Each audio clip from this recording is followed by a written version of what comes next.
Bom, galera, esse é mais um Chá com S, a parte 2 da nossa conversa aqui com Murilo Ribeiro. E, Murilo, primeiro eu gostaria de te agradecer por mais esse vídeo, pela continuação, né, da nossa conversa. E, mais uma vez, eu gostaria que você falasse aqui sobre suas redes sociais, onde que as pessoas podem te encontrar, porque eu acredito que a galera tem gostado muito desse nosso papo. Porque é isso também, às vezes falta a galera falar sobre o que é necessário, sabe? A gente precisa conversar sobre esses assuntos, até para trazer debates para nossas rodas de almoço dentro da família, né? Sim. Meu canal no YouTube é youtube.com/Murilo Ribeiro. Lá, além dessas 100 lives que eu fiz nesse período de isolamento social, tem muitas entrevistas, mais de 100. Isso é uma curiosidade, Samuel. Só nesse período de quarentena eu produzi o que seria 2 anos de entrevistas, né? Porque eu fazia o programa semanal de entrevistas no YouTube. Nesse período de live foi o equivalente a 2 anos inteiros de produção. Tem as entrevistas, tem o Fala Muca, tem o Dark Room, que é o programa da família gay brasileira, que rola todo domingo ao vivo lá no YouTube também. Então tem muito conteúdo lá mesmo. Meu Twitter é @Murilo Ribeiro. Vou adorar que a galera passe a me seguir lá, porque eu adoro o Twitter, é a minha rede preferida, minha rede social preferida. O Instagram é @FalaMuca e no Facebook também, facebook.com/FalaMuca. É isso, gente. Então aguarda a vinheta que a conversa vai continuar.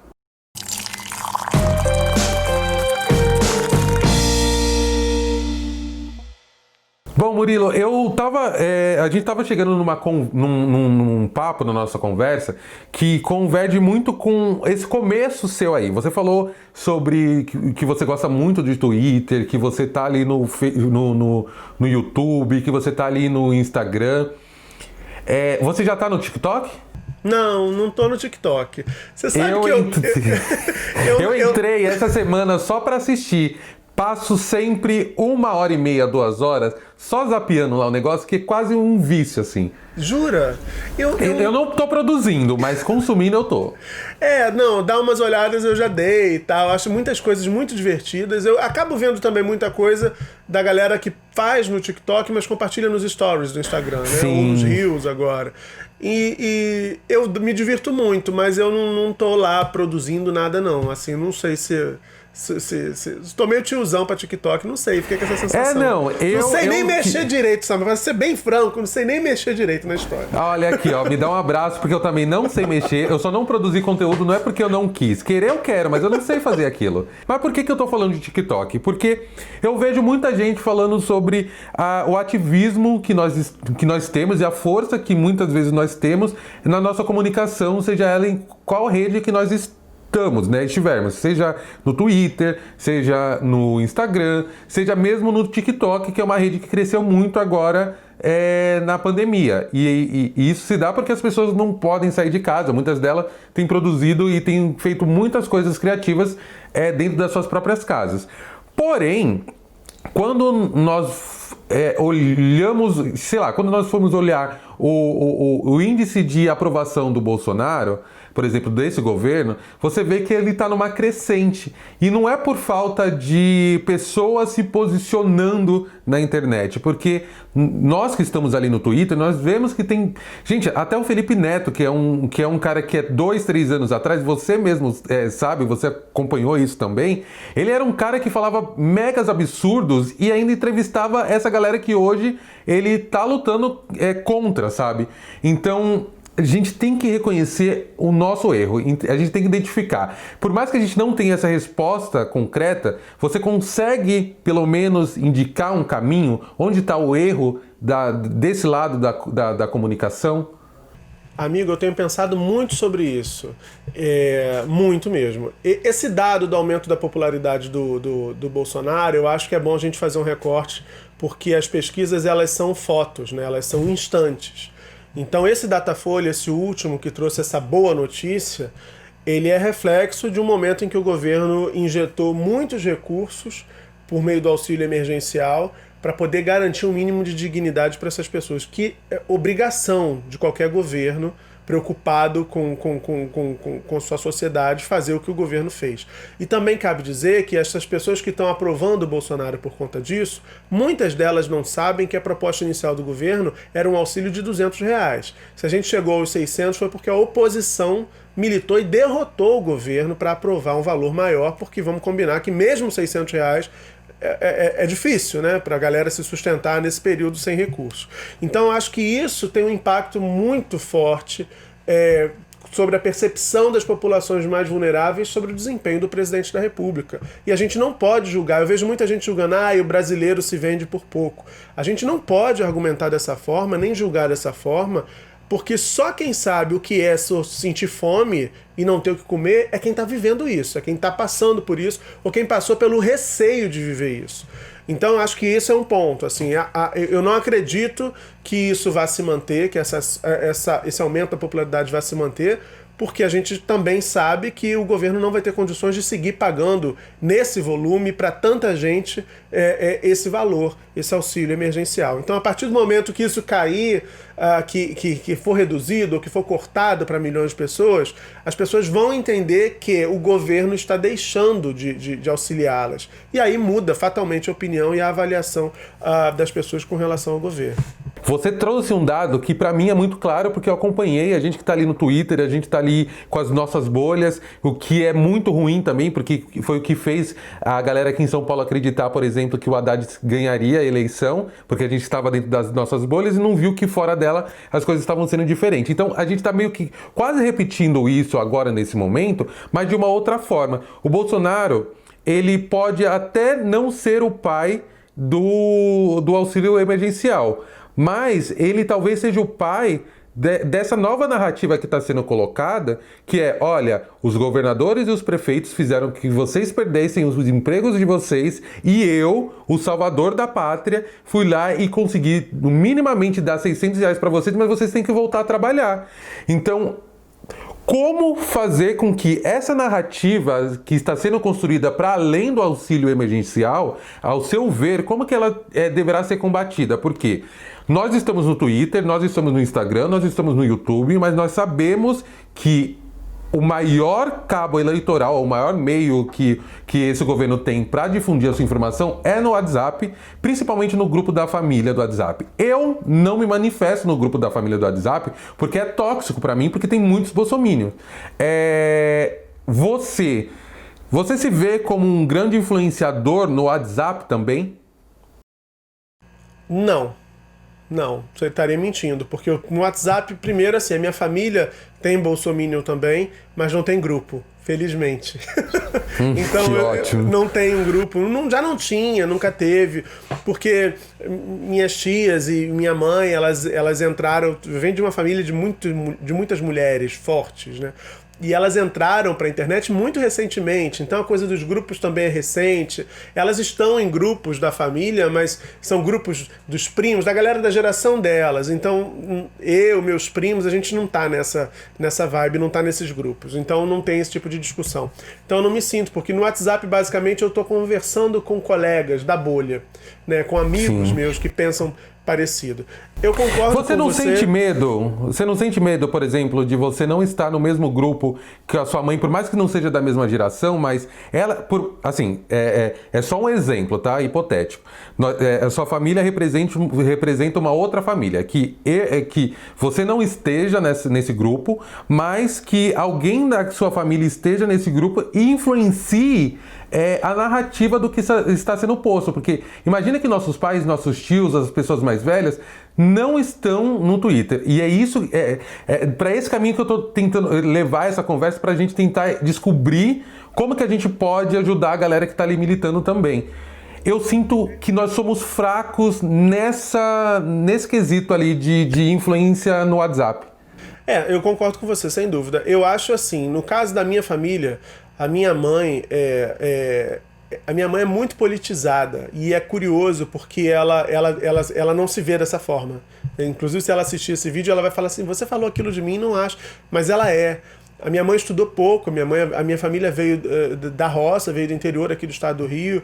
Minha mãe estudou o primário, na época era o primário. Então, assim, Mas ela é muito informada e ela é muito sensível. Então, por mais que eu não esteja no grupo da família, quando ela vê absurdos, quando ela recebe absurdos, a primeira atitude dela, quando ela fica em dúvida, e geralmente ela nem fica, ela sabe que aquilo ali é baboseira, mas quando ela fica, ela me pergunta: Murilo, você viu isso assim, assim? Estão dizendo que isso assim, assim. Eu falo: mãe, isso é papo furado, porque isso. Nossa, eu imaginei que fosse. Mas fulano me passou uma coisa dessa mesmo assim.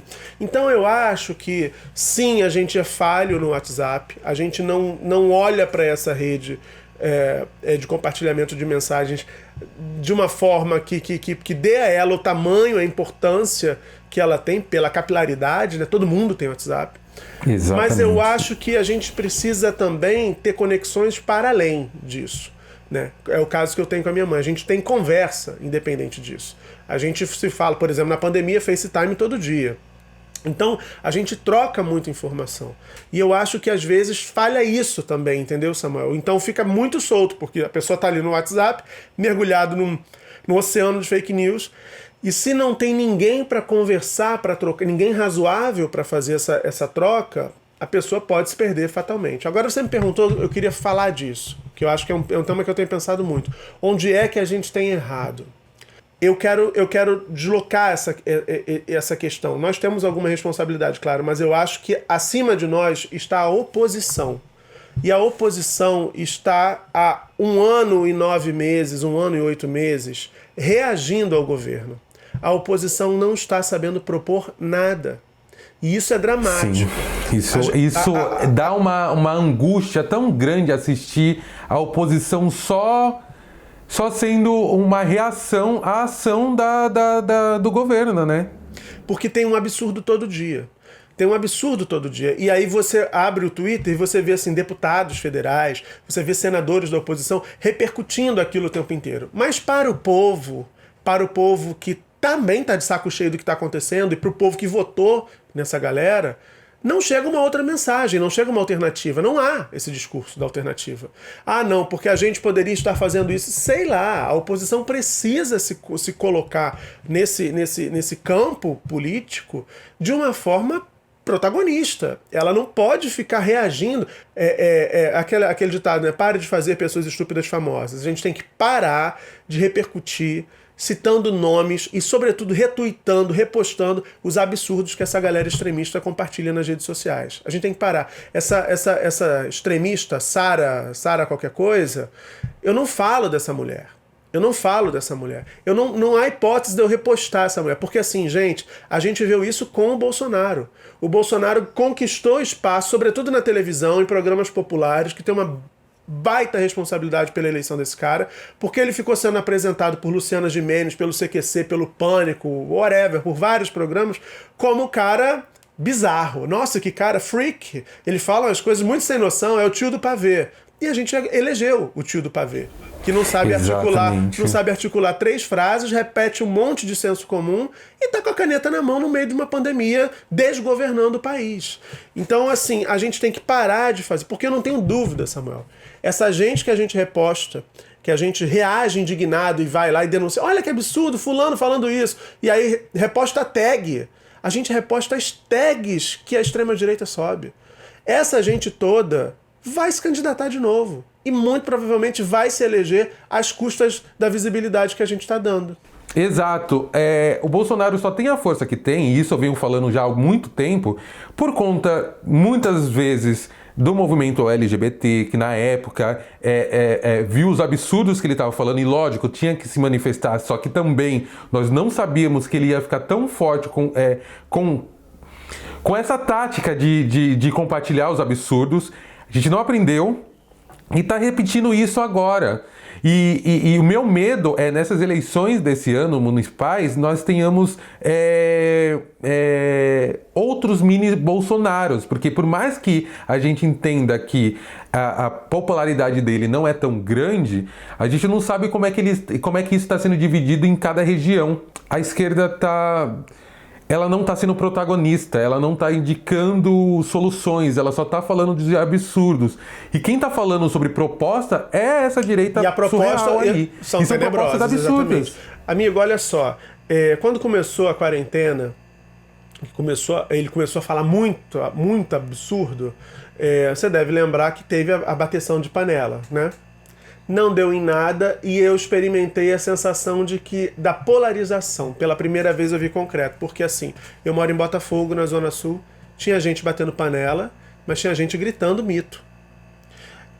Tinha gente colocando algum vizinho de algum prédio próximo, ele colocava uma caixa de som com o hino nacional no volume altíssimo e uma risada do Bolsonaro, uma gravação de uma risada em looping que era assustador.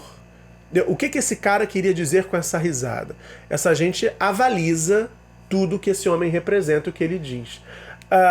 Com relação à esquerda, tem outro ponto que eu acho que é importante. Não vou nem falar só de esquerda, tá, Samuel? Porque eu acho que esse é outro erro que a gente tem que começar a desconstruir. A gente tem que começar a falar em progressistas.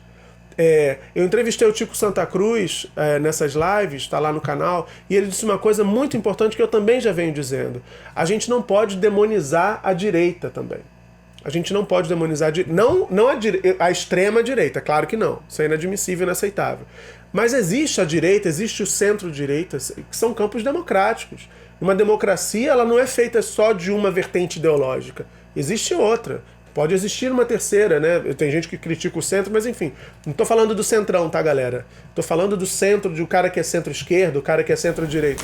Você vê como que as coisas políticas aqui no Brasil se complicam? Porque existem o centro-direita, tem o centro-esquerda, tem centrão, tem a direita... E agora tem a ultradireita que fez com que PSDB ficasse no chinelo, assim, perto das atrocidades do PSL ou Bolsonaro. Mas a gente tem que compor, dentro desses partidos democráticos, a gente precisa ter interlocução. Porque a gente está tendo agora a experiência da Hungria, em que os partidos estão fazendo uma coalizão para derrotar a ultradireita lá. E eu não tenho dúvida de que a saída no Brasil vai ter que se dar dessa forma. Se a gente quiser, de fato, encontrar uma saída, vai ter que ser dessa forma. E sua esperança para uma saída dessa forma tá alta ou tá baixa? Eu não estou vendo esse movimento. E eu acho que aí sim, voltando a falar da esquerda, só para poder fechar o raciocínio de onde nós erramos, amigo, eu passei 100 dias fazendo lives. Eu corri atrás de muitos políticos, muitos parlamentares importantes do campo da esquerda. Nenhum teve disponibilidade para fazer uma live. E não é porque essas pessoas... o canal é pequeno. Não é. Algumas dessas pessoas eu já entrevistei no canal mesmo. É porque ninguém tinha disponibilidade. Agora, entre em contato com um político da direita para você fazer um convite. A pessoa vem sorrindo. Aí eu acho que tem uma dificuldade ainda. Eu acho que a esquerda não está conseguindo entender em que campo se podem dar essas batalhas pela narrativa e pelo reposicionamento. É disso que se trata. O mercado conhece isso. A esquerda, a oposição, precisa se reposicionar, se recolocar para o eleitor e dizer assim, gente, olha só, ok, nós também somos contra a corrupção, mas esse discurso contra a corrupção nos trouxe até aqui. Nós votamos embalados pelo ódio e isso só produziu coisa ruim. Entre essas coisas ruins, a pior de todas, quase 110 mil mortos numa pandemia, porque nós temos um governo negacionista que se porta atabalhoadamente e responsavelmente diante de tudo isso que a gente está vivendo. Mas nós, que somos oposição, pensamos que pode ser assim, que o projeto deve ser esse, que o país deve caminhar nesse sentido. Não está acontecendo isso, Samuel. Ninguém sabe. Do que a esquerda pensa? Aí eu vejo parlamentares ali, importantes, pessoas que eu respeito, tá? Não tô aqui tacando pedra. Eu tô dando aquele... Sim. É preciso ficar claro para a galera que essa conversa que nós estamos tendo aqui é uma conversa para tentar desanuviar um pouco o cenário que está à nossa frente. A gente entende, todos os parlamentares que estão lá estão defendendo muito, porque poderia estar muito pior do que está hoje, mas o que a gente consegue entender dentro dessa conversa toda que a gente está tendo aqui é que existe uma angústia muito grande dentro de mim, dentro do Muca, dentro de muita gente, vendo que parece que poderia ser feito mais. Eu acho que essa conversa nossa... Sabe aquele amigo que você vê assim, esse amigo tá fazendo cagada? Aí você bota a mão no ombro dele e fala assim, cara, deixa eu te falar uma coisa, olha só, não é assim. É isso. Quando a gente fala da oposição dessa forma crítica, é isso que a gente tá falando. Cara, vamos acertar esse passo. A gente tá fazendo cagada, todo mundo. E aí eu me coloco também, a gente tá fazendo cagada. Porque às vezes eu também tô lá no Twitter, quando eu me pego, eu tô repercutindo uma coisa que eu não deveria estar repercutindo, porque também aquilo te contamina de alguma forma. Mas o que eu ia dizer é que, assim, às vezes eu fico muito chocado de ver, acordar um dia de manhã, abrir o Twitter e ter lá um post indignado ou um fio indignado de um parlamentar repercutindo uma coisa que o Bolsonaro disse, que o filho do Bolsonaro disse, que o primo da mulher do Bolsonaro disse. Pelo amor de Deus, e o que a gente diz? O que a gente diz? A gente vai viver 4 anos, se esse governo durar tudo isso, a gente vai viver 4 anos dizendo que ele é incompetente, que ele é irresponsável, que isso é um absurdo. Quem tinha que saber, quem tinha que comprar esse discurso já comprou. Então a gente tem que agora fazer um discurso, construir um discurso propositivo para quem ainda não entendeu. E muita gente não entendeu. Esse é o drama. Muita gente ainda não entendeu. Senão a gente vai ficar falando o tempo inteiro para as mesmas pessoas as mesmas coisas e aí, bicho, daqui a 4 anos está arriscado votarem nesse cara de novo. E eu acho que o que precisa ser feito também é uma busca por uma coalizão da oposição, isso independente de ser mais de esquerda, de centro-direita ou de direita, mas que sejam pessoas progressistas e que entendam que nesse momento, para salvar a democracia no Brasil, é necessário pensar para além das siglas que vocês têm aí, das siglas que vocês querem defender, porque são os nossos que estão morrendo. Quando minha avó faleceu ainda no começo dessa pandemia de complicações por conta da Covid, me veio no pensamento todas as pessoas que se colocam como progressistas e que de fato não estão se colocando disponível para conversar com as pessoas e entender de fato o que está acontecendo, como você mesmo disse, né? É preciso abrir esse diálogo. Eu sinto muita falta desses parlamentares realmente dando entrevista para influenciadores, para youtubers, fazendo realmente conteúdo, porque, gente, de verdade, se tem uma coisa que o Bolsonaro ensinou para essa ultradireita é ser blogueirinho. Porque eles estão pautando tudo que a gente fala na internet e deveria ser o contrário. E aí, amigo, você falou assim, onde nós estamos errando. E aí, para fechar esse raciocínio, nós influenciadores, eu acho que a gente erra quando a gente reposta e amplifica a mensagem, e acho que muitos de nós erram também porque eles acreditam numa perspectiva capitalista. Muita gente encara um outro influenciador, um outro criador de conteúdo como concorrente.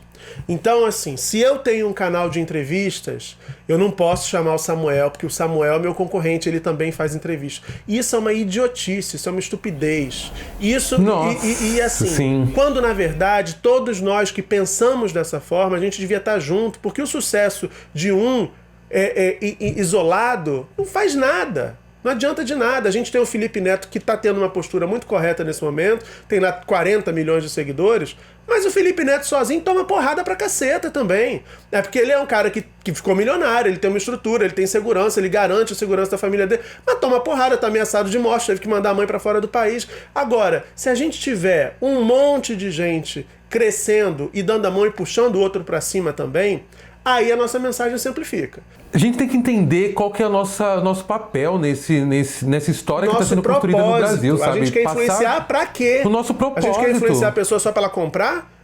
Sabe? Compra aquele abajur ali, é maravilhoso? É pra isso só? É claro que tem dinheiro, que é importante que a gente tenha o nosso conteúdo seja monetizado, que a gente seja remunerado pelo que a gente cria, porque dá um trabalho danado, você sabe disso. Mas não pode ser só isso. Você vai virar só... Você quer ralar, você quer conquistar uma voz que seja ouvida só para poder fazer as pessoas consumirem mais. Aí eu acho que é problemático. Aí eu acho que não sei se é o caminho. E acho que muita gente aposta nesse caminho.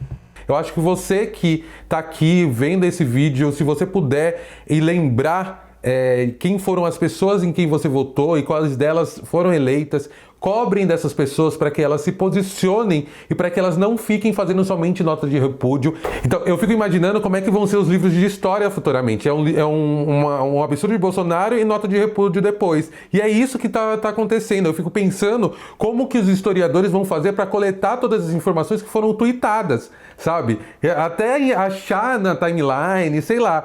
Então, é importante conversarmos sobre isso, é importante também entender que não não existe um culpado. Então, quando a gente fala sobre onde nós erramos, não quer dizer que foi por conta do nosso erro que isso aconteceu, mas que é preciso olhar para dentro para poder enxergar o que está acontecendo fora, porque muitas vezes a gente só está olhando para o outro sem tentar entender também quais são as coisas que a gente pode fazer para melhorar. E é isso, eu me coloco também, assim como todo mundo aqui se coloca, para a gente poder mudar essa realidade, porque o que não dá é continuar do jeito que está ou piorar. Porque nunca mais fale essa frase, pior do que tá não fica, porque você sabe que fica. Então, vamos lutar para melhorar. Muca, muito obrigado por mais essa entrevista e vamos para a terceira para a galera saber um pouco mais da sua intimidade, para saber também como é que é a sua questão com sexualidade, todos esses rolês a gente vai falar no terceiro vídeo. Mais uma vez, muito obrigado por essa participação nesse segundo vídeo aqui. Fala de novo suas redes sociais e o que você achou desse vídeo. Eu achei maravilhoso, eu fiquei assim achando, será que eu tô falando muito? Será que eu tô alugando Tá Samuel? Nada! Mas ó, acho que o papo foi gostoso, tô brincando, acho que o papo é uma delícia e concordo com tudo que você disse, é fundamental que a gente discuta essas questões e sim, a gente às vezes precisa olhar um pouco para dentro para poder oferecer algo de melhor pro que tá no entorno. E eu acho que é desse movimento que a gente falou aqui quando a gente fez críticas à oposição. Pra galera que quiser me seguir no YouTube, Murilo Ribeiro, Twitter, @Murilo Ribeiro, Instagram e Facebook, Fala Muca. Muca com K. Só me procura lá que eu vou adorar ter vocês também. E é isso, gente. Procure consumir conteúdos diversos, de pessoas diversas e entender vários pontos de vista para você entender qual que é a realidade da qual você está vivendo. Nós estamos tentando caminhar para um mundo muito melhor do que ele já foi. A gente sabe todos os processos que o Brasil já teve e nós não queremos mais sofrimento. Então, se você está nessa também, entenda que nós estamos lutando por um Brasil muito melhor do que ele está hoje. E é possível. Existem pessoas preparadas para isso. Não acredite nesse governo que está falando que a única salvação é esse tal Messias, porque não é. Então, se inscreva no canal, comente esse vídeo, compartilha com todo mundo e até o próximo Chá com S.